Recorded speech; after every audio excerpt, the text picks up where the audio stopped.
անցկացել ենք այսօրվան, որպեսզի ամբողջ Հայաստանի Հանրապետության տարածքից, Հայաստանի բոլոր 10 մարզերից ընտրենք 100 լավագույն ուսանողների։ Դուք լուրջ գործ ունեք շուտով անելու մեր հայրենիքի համար, մեր այս process-ը լինելու է շարունակական, մենք միշտ օգնելու ենք մեր ուսանողներին, մենք միշտ հայտնաբերելու ենք լավագույն, տաղանդավոր մեր երիտասարդներին եւ ամեն ինչով փորձելու ենք ընտառաջենք, օգնենք այս հիմնադրամը հիմնական ուղղությունը վերցնելու ենք մշակույթին օգնել, կրթությանը օգնել,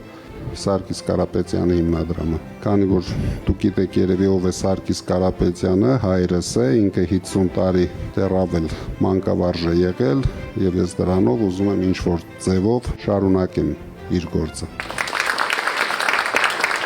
Անունները մենք կկարդանք։ Նազելի Մանուկի Հովանիսյան,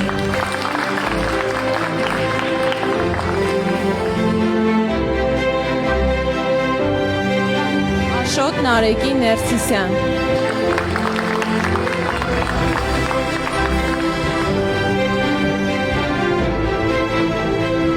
Անի Վիգենի Ղազարյան, Ժորա Վարդանի Ստեփանյան,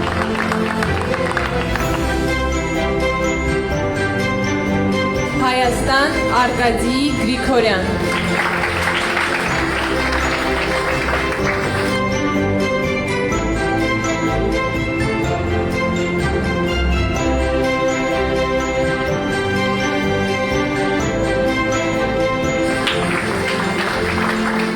Շնորհակալություն պարոն Կարապետյան, նման հրաշալի նախաձեռնության համար։ Կցանկանամ ասել, որ այս նախաձեռնությունը ել ավելի լավ հնարավորություն է տալիս, ավելի վստահ քայլելու մեր իսկ ընտրած ուղիով։ Շատ շնորհակալություն։ Կարծում եմ բոլոր ուսանողների եւ երիտասարդների համար սա շատ մեծ ու հստակ քայլ է առաջ գնալու եւ ավելի ամուր կանգնելու մեր հայոց հողի վրա։ Այս ամեն ինչի մասին ես իմացա հենց այն ժամանակ, որ ինձ պետք էր ու լուրջ եմ ասում երկնքից ոնց որ նվեր լիներ։ Սա իրականում շատ կարևոր է առավել առաջ գնալու եւ առավել բարձր նշաձողեր դնելու լրացուցիչ մոտիվացիա է։ Սա շատ լավ հիշեցում է ու ազդակ, որ գիտելիքը միևնույն է արժևորվում է ու կարևորվում։ Շնորհակալություն։ Ուսանողը դա պետության կայուն հիմքերից մեկն է, ու երբ որ ուսանողը վստահ է, որ իրեն գնահատում են, ինքը դառնում է լավագույն հիմքը հետագա զարգացման ու պետության ամուր կայացման համար։ Չէ մտադրվում ընդունվել մագիստրատուրա, քանի որ ուսմնավարձը բավականին բարձր էր, բայց երբ որ իմացա, որ դարձել եմ շահառու, անմիջապես ընդունվեց մագիստրատուրա ու սեպտեմբերից նաև ուսանելի եմ մագիստրատուրայում։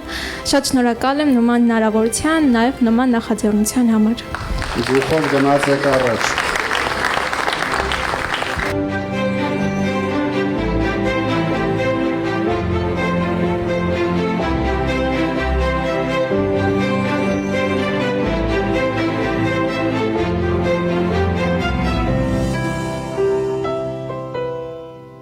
Այս ծրագրից հետո մենք մշտական կապի մեջ ենք լինելու 100 լավագույն ուսանողների հետ, քանի որ մեզ համար կարևոր է իրենց տեսլականը երկրի զարգացման գործում։ Իրենց մոտիվացիոն նամակների մեջ ուսանողները ներկայացնում էին, թե ինչպես են տեսնում Հայաստանի զարգացումը եւ իրենց դերը մեր երկրի ապագայում։ Եվ այդ բոլոր մոտեցումները մենք անպայման հաշվի կառնենք եւ կօգտագործենք մեր երկրի զարգացման գործում։ Հիմնադրամի գործունեությունը բնավ քաղաքական բնույթ չի կրում, բայց մենք տեղյակ ենք, որ արդեն ուժի մեջ մտել են որոշ սահմանափակումներ թիմ ընտրությունների հետ կապված, եւ այն համայնքներում, որտեղ որ արդեն հայտարարված են թիմ ընտրությունների օրերը, այդ համայնքներից ընտրված ուսանողները այսօրվա միջոցառմանը ներկա չէին։ Հաշվի առնելով բարեգործական ոլորտի այդ արգելքը, մենք այդ ուսանողներին այսօրվա միջոցառմանը չենք հրավիրել եւ այս փուլում չենք կարող իրականացնել իրենց ուսման վարձի փոխհատուցումը։